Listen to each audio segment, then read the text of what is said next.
Hello my chhotu and chhutkis, it's your Srishti di here. हम लोगों ने पिछले वीडियोस में जाना था किसी भी फसल को उगाने के लिए 8 प्रोसेस होता है, जिसमें हम लोगों ने पहला 3 प्रोसेस पढ़ा था। पहला प्रोसेस में क्या हो रहा था कि मिट्टी को हम लोग उलट पुलट करते हैं हल की मदद से जब मिट्टी को उलट पुलट किया जा रहा था तो वो क्या हो रहा था, जो मिट्टी के बड़े बड़े टुकड़े थे वो ऊपर आ जा रहे थे और इस बड़े बड़े टुकड़े को हम लोग चौकी या पाटल की मदद से तोड़ देते हैं।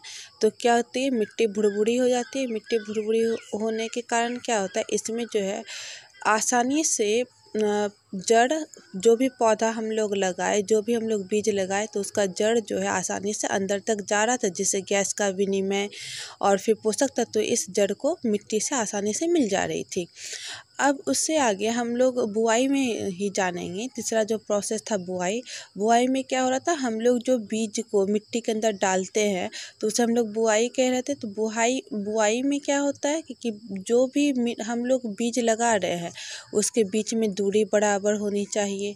और क्या होना चाहिए, और जब भी हम लोग बीज लगाएं तो उसको फिर से मिट्टी से ढक देना चाहिए, क्योंकि अगर हम लोग मिट्टी से नहीं ढकेंगे तो क्या होगा, चिड़िया आएगी, इस बीज को लेके चली जाएगी, इसे खा लेगी। तो फिर हम लोगों को जो भी हम लोग अनाज लगा रहे, जो भी हम लोग बीज को लगा रहे, उसमें बहुत ज़्यादा हम लोगों को लॉस हो जाएगा। तो जब ये बीज हम लोग लगाते हैं तो क्या होगा, बीज से छोटे छोटे पौधे निकलेंगे। इसी छोटे पौधे को हम लोग क्या कहते हैं, मोरी। अब धान का जो बीज होता है, जब हम लोग उसे लगाते हैं तो कुछ दिनों के बाद जो धान के बीज से छोटे छोटे जो पौधे निकल आते हैं उसे हम लोग मोरी कहते हैं। धान के बीज बोने के बाद छोटे छोटे निकले पौधे को हम लोग मोरी कहते हैं।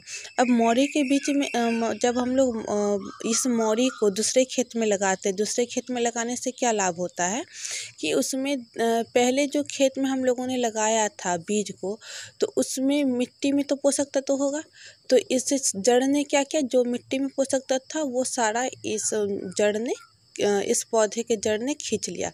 तो इस पौधे को तो पोषक तत्व मिल गया। अब फिर अगर यहाँ पे ये उगेगा तो क्या वो उतनी अच्छी तरीके से उग पाएगा? नहीं, ये उतनी अच्छी तरीके से नहीं उग पाएगा। इसलिए हम लोग इसे दूसरे खेत में लगाते हैं। तो उसमें क्या होगा, जो दूसरे खेत में जो मिट्टी में पोषक तत्व है वो सारा फिर जड़ खींचेगा, तो उसमें जो धान का जो पेड़ उगेगा, वो पौधा जो उगेगा वो बहुत अच्छी तरीके से उगेगा।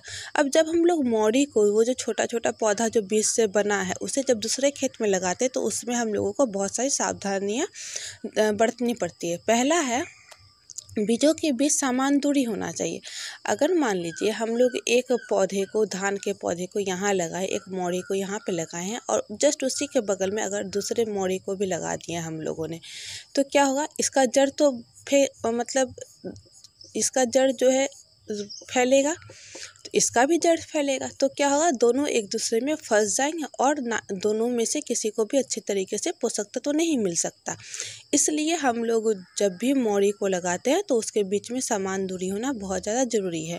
बीजों का गहराई भी होना चाहिए। अगर हम लोग बीज, जो भी पौधा है उसे, अगर जो भी मोड़ी उसे अगर अच्छे तरीके से गहराई तक अगर नहीं डालेंगे तो पौधा, जो पक्षी आएगा उसे लेके चला जाएगा, या कोई भी इंसान चलेगा उसके पैर से ही हो सकता है उखड़ जाए। तो इसलिए उस बीज का गहराई भी होना बहुत ज़्यादा ज़रूरी होता है। और क्या, बीजों के बाद मिट्टी से ढक देना चाहिए, बुआई के बाद मिट्टी से ढक देना चाहिए। अगर हम लोग बुआई जो करें उसके बाद अगर मिट्टी से नहीं ढकेंगे तो हम लोगों ने अभी तुरंत पढ़ा, क्या होगा, चिड़िया आएगा, उसे लेके उसे खा के चला जाएगा, तो उससे भी किसानों को लॉस होता है। इसलिए बुआई के बाद हमेशा मिट्टी को ढक देना चाहिए। अब हम लोग खाद के बारे में जानेंगे कि खाद जो है 2 तरह का होता है। एक होता है कंपोस्ट, या इसको हम लोग कार्बनिक खाद भी बोल सकते हैं, और एक होता है उर्वरक, इसे हम लोग रासायनिक खाद बोलते हैं। अब कंपोस्ट जो है कैसे बनेगा, तो जो भी हम लोगों के घर में चीज़ है, चाहे वो सड़ा हुआ सब्जी हो, या तो फिर पेड़ पौधा मरा हुआ सड़ा हुआ, या जानवर का जो गोबर होता है, तो उससे जो हम लोग खाद बनाते हैं उसको हम लोग क्या कहते हैं, कंपोस्ट कहते हैं। मतलब पौधे तथा जानवरों के अपशिष्ट पदार्थों से बना हुआ खाद क्या कहलाता है, कंपोस्ट कहलाता है। इससे हम लोग जैविक खाद भी बोल सकते हैं, और इसका और एक अलग नाम होता है, उसका नाम होता है कार्बनिक खाद। तो इससे हम लोग कार्बनिक खाद भी बोल सकते हैं। और इसमें क्या होता है, इससे मतलब कंपोस्ट को खेत में डालने से लाभ क्या होगा, इससे मिट्टी की उर्वरता बढ़ती है। अब जब हम लोग कोई भी पौधे को लगा रहे हैं मिट्टी में, तो क्या हो रहा है, इस जो मिट्टी में पोषक तत्व थे वो तो सारा ये पौधा ले रहा है। तो क्या इस पौधे में, इस मिट्टी में क्या अब ये पोषक तत्व तो रहा नहीं रहा।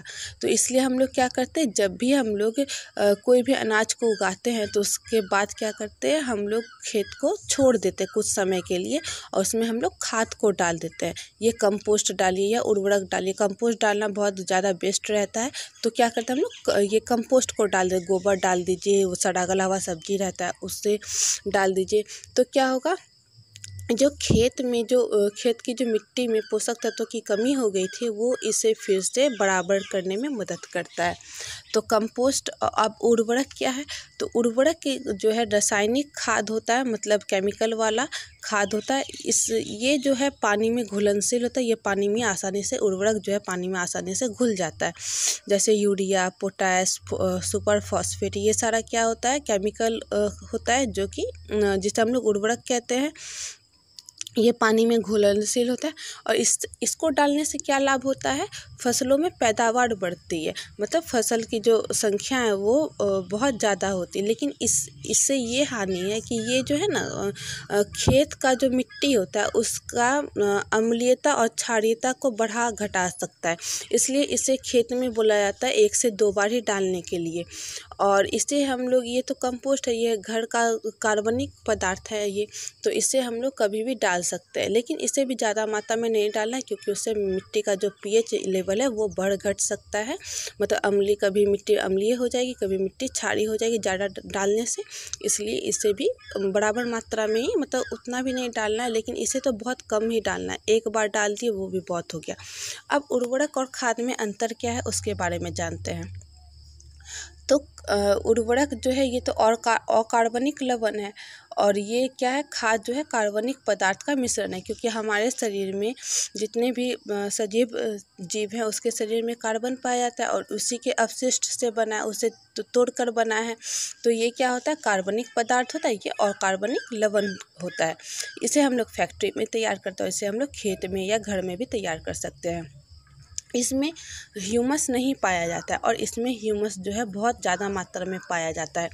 उर्वरक में पादप पोषक जैसे नाइट्रोजन, फास्फोरस, पोटेशियम प्रचुर मात्रा में रहती है, और पादप पोषक जैसे नाइट्रोजन, फास्फोरस, पोटेशियम इसमें कम रहती है, खाद में कम रहती है। अब ह्यूमस किसे कहेंगे, तो अगर हम लोग जंगल में अगर देखें, तो जंगल में क्या हम लोग पेड़ पौधा में खाद डालने जाते हैं, नहीं। फिर भी वहाँ पे जो है, जो जंगल में जो पेड़ पौधा होता है वो बहुत ज़्यादा विशाल होता है। लेकिन हम लोग जो घर में जो पेड़ पौधा लगाते हैं वो क्या होता है, छोटा छोटा होता है। ऐसा क्यों होता है, क्योंकि जंगल में जो है, जो भी जंगल में ये मान लीजिए ये पेड़ है, एक तो पेड़ नहीं है, जंगल में बहुत सारा पेड़ है। तो बहुत सारे पेड़ों में से तो पत्ते भी गिरेंगे, तो जो सूखा पत्ता है, जो सड़ा गला हुआ पत्ता है वो नीचे गिर रहा है। अब नीचे में जो है, जंगल में नीचे में क्या है, मिट्टी है। तो ये तो जितना भी आपका सड़ा गला हुआ पत्ता वो कहाँ गिरेगा, मिट्टी के ऊपर गिरेगा। तो अब जब ये मिट्टी के ऊपर गिर रहा है, तो और क्या है, वहाँ पे जंगल है, तो वहाँ पे जानवर लोग भी मरेंगे ही। तो वो सारा भी मिट्टी के ऊपर गिरता है। अब क्या होता है, यहाँ पे सूक्ष्म जीव रहते हैं। अब ये सूक्ष्म जीव क्या करते हैं, इनका काम क्या होता है, ये जो सड़ा गला हुआ पदार्थ है, चाहे वो सड़ा गला हुआ पत्ता हो या जानवर हो, उसे ये लोग तोड़ के कार्बनिक पदार्थ में बदल देते हैं। उसी को हम लोग, उस कार्बनिक पदार्थ को क्या कहते हैं, हम लोग ह्यूमस कहते हैं। ये जो है ना, मिट्टी में नमी को, ह्यूमस जो है मिट्टी में नमी को बनाई रखती है। तो ह्यूमस समझ में आ गया। तो ये उर्वरक में जो है ह्यूमस नहीं पाया जाता है, ये मिट्टी को ह्यूमस नहीं देती है, लेकिन खाद जो है मिट्टी को ह्यूमस देती है, क्योंकि ये तो कार्बनिक पदार्थ से बना हुआ है। सूक्ष्म जीव ने क्या किया, इसे कार्बनिक पदार्थ में बदल दिया था। तो उससे क्या होता है, मिट्टी में नमी बनी रहती है। अगर नमी रहेगी तो पोषक तत्व तो आसानी से मिल जाएगा। तो उर्वरक, लेकिन ये है कि उर्वरक जो है पादप पोषक जैसे नाइट्रोजन, फास्फोरस, पोटेशियम प्रचुर मात्रा में देते हैं, और ये जो है कम देती है। तो हम लेकिन फिर भी पोटेशियम को उर्वरक को जो है एक बार ही खेत में डालना चाहिए। एक से बहुत हुआ तो 2 बार, इससे ज़्यादा नहीं डालना चाहिए। इससे हम लोग तीन बार डाल सकते हैं, या इसे एक बार डालें तो इसे हम लोग 2 बार डाल सकते हैं, इससे ज़्यादा नहीं डालना चाहिए। अब ये जो जैविक खाद है या कंपोस्ट है या कार्बनिक, इसका और नाम कंपोस्ट भी हो सकता है, तो इसे डालने से क्या लाभ होता है? इसका नाम जैविक खाद को ही हम लोग या खाद को ही हम लोग कंपोस्ट भी बोल सकते हैं। तो इससे लाभ क्या होता है? तो जैविक खाद ये बोलिए या कंपोस्ट बोलिए, इससे क्या क्या लाभ है उसे हम लोग पढ़ेंगे। तो पहला लाभ होता है कि मिट्टी की जल सोखने की क्षमता को बढ़ाती है, क्योंकि इसमें ह्यूमस है, और ह्यूमस क्या कर रही है? मिट्टी को नमी प्रदान कर रही है। अगर मिट्टी को नमी अगर मिलती रहेगी, अगर मिट्टी में नमी रहेगी तो क्या रहेगा? मिट्टी में जो पानी सोखने की क्षमता है वो बहुत ज़्यादा बढ़ जाती है। इससे गैस का विनिमय सरलता से होता है, मतलब ऑक्सीजन आसानी से अंदर जा सकता है, नाइट्रोजन आसानी से जड़ों से अंदर जा सकता है। तो ये जो है नाइट्रोजन ऑक्सीजन को आसानी से अंदर बाहर कर सकता है, कार्बन डाइऑक्साइड ऑक्सीजन को अंदर बाहर आसानी से कर सकता है। किसकी मदद से करता है ये? तो मित्र जीवाणु जो है इसकी मदद से करता है। मतलब अभी हम लोगों ने पढ़ा था ह्यूमस जो है किसे कहते हैं? सूक्ष्म जीव जो कार्बन जो सड़ा गला हुआ पदार्थ है उसे जब वो कार्बनिक पदार्थ में बदल देता है उसे ह्यूमस कहते हैं। तो यही जो है क्या करता है? गैस विनिमय। इससे क्या होगा? मिट्टी भुरभुरी हो जाएगी, मिट्टी का गठन सुधर जाएगा। जो आपका पहले बड़ा पार्ट था मिट्टी का, तो इसे क्या करता है? ये छोटे छोटे टुकड़ों में तोड़ देता है। तो इससे क्या होगा? गैस जो है आसानी से अंदर बाहर कर सकता है। तो गैस विनिमय सरलता से होती है। और इसमें जो है अगर हम लोग जैविक खाद को डालते हैं या कंपोस्ट को डालते हैं या कार्बनिक खाद को डालते हैं तो उससे क्या होता है? मित्र जीवाणु की संख्या में भी वृद्धि होती है और मिट्टी का गठन सुधरता है। अभी जस्ट हम लोगों ने पढ़ा कि जो बड़ा बड़ा मिट्टी का पार्ट है उसे क्या करते हैं? ये केचुए, मित्र जीवाणु मतलब केचुआ हो गया, सूक्ष्म जीव हो गया, ये सारे क्या करते हैं? इसे छोटे छोटे टुकड़ों में तोड़ देते हैं, भुरभुरी बना देते हैं, जिससे गैसों का विनिमय आसानी से हो सकता है। अगर आप लोगों को यहाँ तक समझ में आया हो तो आप लोग कमेंट करके लिख दीजिएगा। अगर जहाँ भी आप लोगों को दिक्कत हो उसे भी आप लोग कमेंट करके पूछ सकते हैं। Thank you.